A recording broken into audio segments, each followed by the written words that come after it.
Salut à tous et bienvenue dans cette troisième et dernière vidéo de comment réaliser les statuts de sa société civile immobilière à l'impôt sur le revenu. Alors, si vous n'avez pas suivi les deux précédentes vidéos, je vous invite à le faire. Si c'est le cas, alors à tout de suite pour la suite et la fin de nos statuts.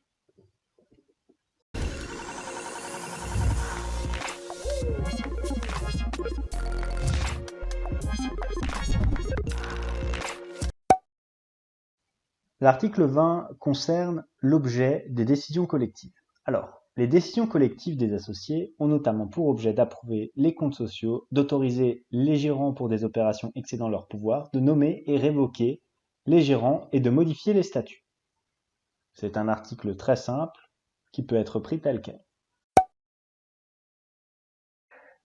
L'article 21 concerne les modes de consultation.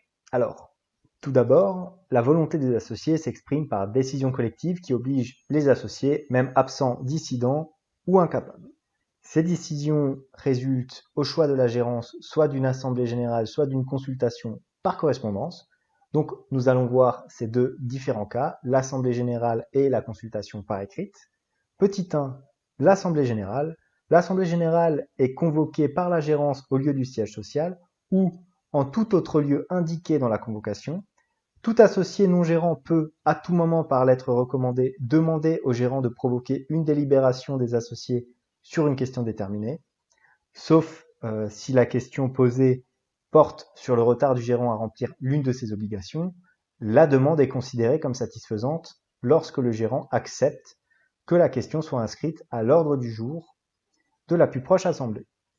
Si le gérant s'oppose à la demande ou garde le silence, l'associé demandeur peut, à l'expiration du délai d'un mois à dater de sa demande, solliciter du président du tribunal de grande instance, statuant en la forme des référés, la désignation d'un mandataire chargé de provoquer la délibération des associés. Pendant la période de liquidation, là, les assemblées sont convoquées par le ou les liquidateurs. La convocation est faite par lettre recommandée, adressée 15 jours au moins avant la réunion à chacun des associés. Cette lettre indique l'ordre du jour de l'assemblée de telle sorte que le contenu et la portée des questions qui y sont inscrites apparaissent clairement sans qu'il y ait lieu de se reporter à d'autres documents. Dès la convocation, le texte des résolutions proposées et tout document nécessaire à l'information des associés sont tenus à leur disposition au siège social où ils peuvent en prendre connaissance ou copie. Ces documents peuvent leur être adressés sur demande, à leurs frais, par lettre recommandée. L'assemblée est présidée par le gérant ou, s'il n'est pas associé, par l'associé présent et acceptant qui possède ou représente le plus grand nombre de parts. Il ne peut être mis en délibération que les questions inscrites à l'ordre du jour, sauf si tous les associés sont présents.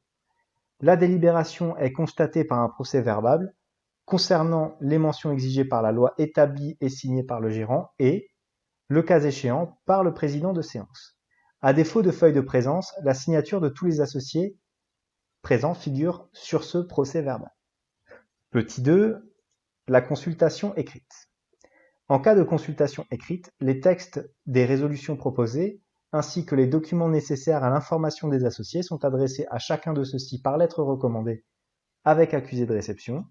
Les associés disposent d'un délai de 15 jours à compter de la date de réception des projets de résolution pour émettre leur vote par écrit, le vote étant pour chaque résolution, formulé par les mots oui ou non.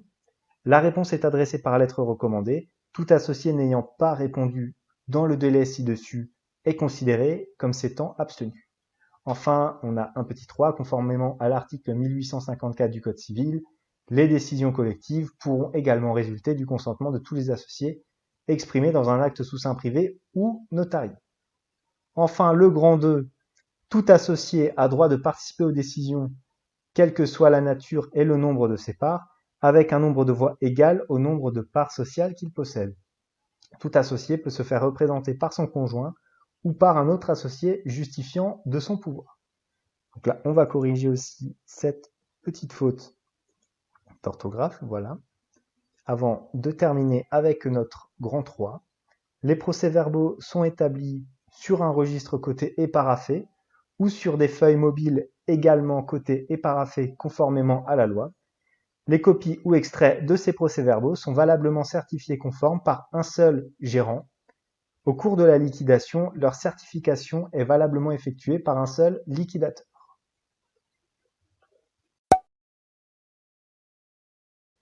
L'article 22 concerne les décisions collectives ordinaires. Alors, sont qualifiées d'ordinaires les décisions des associés ne concernant ni les modalités statutaires, ni l'agrément de nouveaux associés, étant précisé que la nomination et la révocation des gérants, même statutaires, sont de leur compétence. Chaque année, la gérance doit rendre compte de la gestion aux associés, ainsi qu'il est dit à l'article 23 ci-après, que nous verrons donc par la suite. Les décisions collectives ordinaires doivent, pour être valables, être adoptées par un ou plusieurs associés représentant plus de la moitié du capital social. Si cette majorité n'est pas atteinte, les décisions sont sur deuxième convocation prises à la majorité des votes émis, quelle que soit la proportion du capital représenté. Toutefois, la majorité est irréductible s'il s'agit de voter sur la nomination ou la révocation du gérant.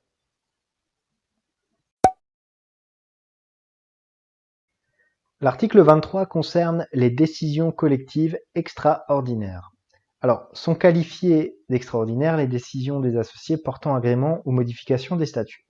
Les décisions extraordinaires ne peuvent être valablement prises que si elles sont adoptées, alors là, 3 points importants, à l'unanimité s'il s'agit de changer la nationalité de la société ou d'augmenter les engagements d'un associé ou de transformer la société en une forme de société dans laquelle les associés voient leurs responsabilités aggravées. Point numéro 2. À l'unanimité des associés compte non tenu des parts du cédant ou des parts de l'associé décédé s'il s'agit de l'agrément de nouveaux associés. Enfin, dernier point, par des associés représentant au moins l'unanimité du capital social pour toute autre décision extraordinaire.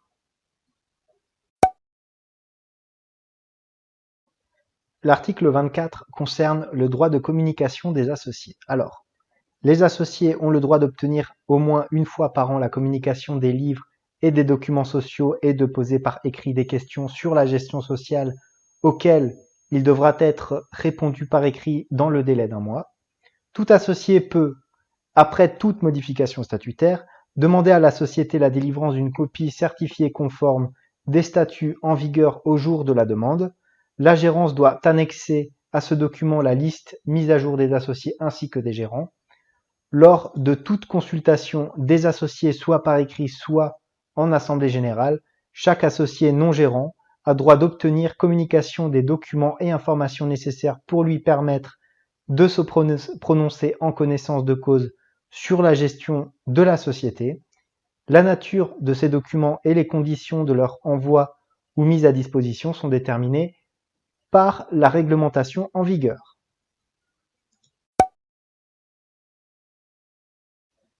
L'article 24 bis concerne les conventions réglementées. Alors, conformément à l'article L 612-5 du Code du commerce, la gérance ou s'il en existe un, le commissaire aux comptes doit présenter à l'Assemblée générale ordinaire annuelle un rapport sur les conventions passées directement ou par une personne interposée entre la société et l'un de ses gérants. Ce rapport doit également mentionner les conventions passées entre la société et une autre société dont la gérance est associée indéfiniment responsable, gérant, administrateur, directeur général délégué, membre de direction ou de conseil de surveillance ou actionnaire disposant d'une fraction des droits de vote supérieure à 10%. Le petit 2, ces dispositions ci-dessus ne sont pas applicables aux conventions courantes conclues à des conditions normales qui, en raison de leur objet ou de leur implication financière, ne sont significatives pour aucune des parties. L'article 25 concerne l'exercice social. Alors là, il s'agit simplement de mettre la date, l'année sur laquelle vous souhaitez que l'exercice social s'effectue. Donc là, j'ai mis l'exercice social commence le 1er janvier et finit le 31 décembre. Mais si vous voulez, vous pouvez mettre ça du 30 mai au 30 mai. Je veux dire, c'est pas spécialement spécifique à cela. Le premier exercice social se terminera le 31 décembre 2020.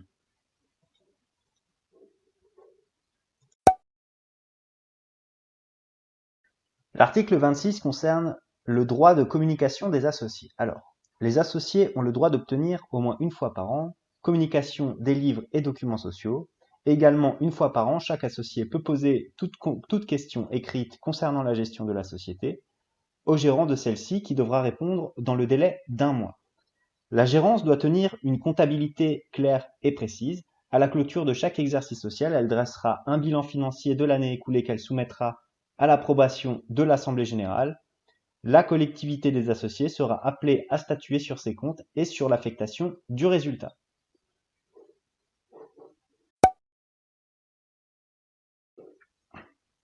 L'article 27 concerne l'affectation et la répartition des bénéfices. Alors, les produits nets de l'exercice déduction faite des frais généraux et autres charges de la société, y compris le cas échéant sur simple décision du gérant, tout amortissement et provision, constituent les bénéfices nets.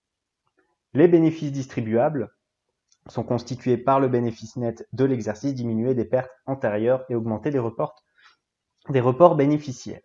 Ce bénéfice est réparti entre tous les associés proportionnellement au nombre de parts appartenant à chacun d'eux. Toutefois, les associés peuvent, sur la proposition de la gérance, reporter à nouveau tout ou partie de la part leur revenant dans les bénéfices ou affecter tout ou partie de cette part à toute réserve générale ou spéciale dont ils décident la création et déterminent l'emploi s'il y a lieu. Les pertes, s'il en existe, et après imputation sur les bénéfices non répartis, sur les réserves, sont soit affectées à un compte de report à nouveau, soit supportées par les associés proportionnellement au nombre de leurs parts appartenant. Alors, une petite précision sur les amortissements. Comme vous le savez sûrement, dans une société civile immobilière à l'impôt sur le revenu, vous ne pouvez pas déduire les amortissements. C'est là l'une des principales différences avec une société civile immobilière à l'impôt sur les sociétés. Mais vous pouvez le faire au niveau du rapport de gestion qui est à rendre par le gérant, par exemple, à titre indicatif. Mais vous ne pouvez pas le faire aux yeux des services fiscaux. L'article 27 bis concerne la contribution au passif social. Alors, les associés sont tenus du passif social sur tous leurs biens proportionnellement au nombre de parts possédées par chacun d'eux, à la date de l'exigibilité ou au jour de la cessation des paiements. Toutefois, les créanciers de la société ne peuvent poursuivre le paiement des dettes sociales contre les associés qu'après mise en demeure adressée à la société et restée infructueuse. La gérance est tenue de communiquer à tout créancier social qui en fait la demande le nom et le domicile, réel ou élu, de chacun des associés. Une telle demande est valablement faite par lettre recommandée avec demande d'avis de réception adressée à la société. L'article 28 concerne la dissolution de la société. Alors, la société est en liquidation dès l'instant de sa dissolution pour quelque cause que ce soit. La réunion de toutes les parts en une même main n'emporte pas la dissolution de la société. Ça arrive par exemple dans une SCI familiale si les parents meurent et l'enfant se retrouve tout seul. À compter de la dissolution de la société, la mention société en liquidation ainsi que le nom du ou des liquidateurs doivent figurer sur tous les actes et documents émanant de la société et destinés aux tiers. La personnalité morale de la société subsiste pour les besoins de la liquidation jusqu'à la publication de la clôture de celle-ci. L'article 29 concerne la liquidation de la société. Alors, le liquidateur est désigné par la collectivité des associés statuant comme en matière ordinaire ou à défaut par décision de justice à la demande de tout intéressé. L'acte de nomination définit ses pouvoirs et sa rémunération. Pendant la liquidation, les associés peuvent prendre des décisions ordinaires ou extraordinaires afférentes à la liquidation. Une fois par an, le liquidateur rend compte de sa gestion aux associés sous forme d'un rapport écrit. La décision de clôture de la liquidation est prise par les associés après approbation des comptes définitifs de la liquidation. À défaut d'approbation ou de consultation des associés, il est statué sur les comptes et sur la clôture de la liquidation par décision de justice à la demande du liquidateur ou de tout intéressé. Après paiement des dettes et remboursement du capital social, le partage de l'actif est effectué entre les associés dans les mêmes proportions que leur participation aux bénéfices. Les règles concernant le partage des successions, y compris l'attribution préférentielle, s'appliquent au partage entre associés. Si la clôture de la liquidation n'est pas intervenue dans un délai de 3 ans à compter de la dissolution, le ministère public ou tout intéressé peut saisir le tribunal qui fait procéder à la liquidation ou, si celle-ci a été commencée à son achèvement.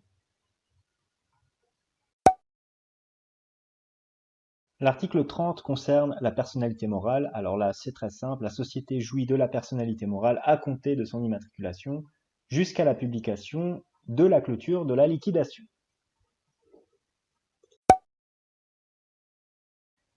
L'article 31 concerne la reprise d'engagement antérieur et l'autorisation d'engagement postérieur. Alors, les associés donnent par les présentes mandat à monsieur X et à monsieur Y. Bon, là, j'ai mis 2 co-gérants, mais s'il n'y en a qu'un, bien sûr, vous mettez l'identité que du seul gérant. Co-gérant sus-désigné à l'effet de prendre les engagements suivants pour le compte de la société. Donc là, 3 points. Acquérir aux conditions et obligations qu'il jugera utiles et notamment procéder à l'acquisition, va bien. Contracter au nom de la société tout emprunt, consentir toute garantie hypothécaire ou autre sur les biens de la société. Et enfin, consentir tout baux, location ou autre concernant les biens de la société. L'immatriculation de la société emportera reprise de ces engagements par la société. L'article 32 concerne la publicité. Alors là, c'est très simple. Tout pouvoir sont donnés au porteur des présentes ou d'une copie pour effectuer les formalités de publicité prescrites par la loi et spécialement pour signer l'avis et insérer dans un journal d'annonce légale.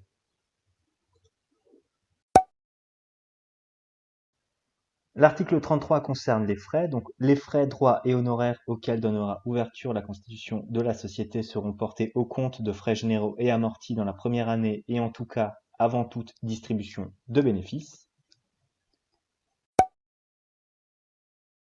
L'article 34 concerne la clause tribunal, donc toutes les contestations qui pourraient s'élever pendant la durée de la société ou de sa liquidation, soit entre les associés, la gérance et la société, soit entre les associés eux-mêmes, relativement aux affaires sociales, seront jugées conformément à la loi soumise à la juridiction des tribunaux compétents du siège social.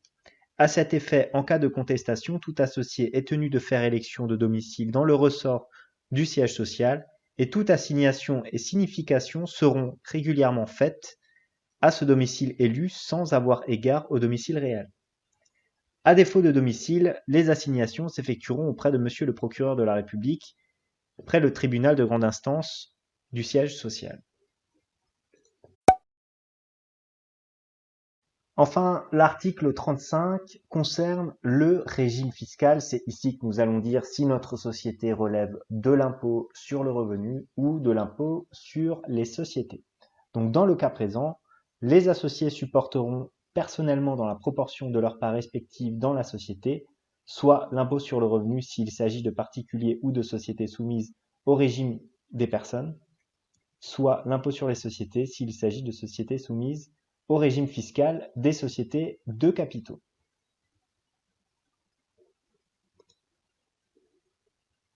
Et voilà, c'est la fin de cette dernière partie. Donc, j'espère que ce tutoriel ainsi que les 2 précédentes vidéos vont vous aider à rédiger les statuts de votre société civile à l'impôt sur le revenu.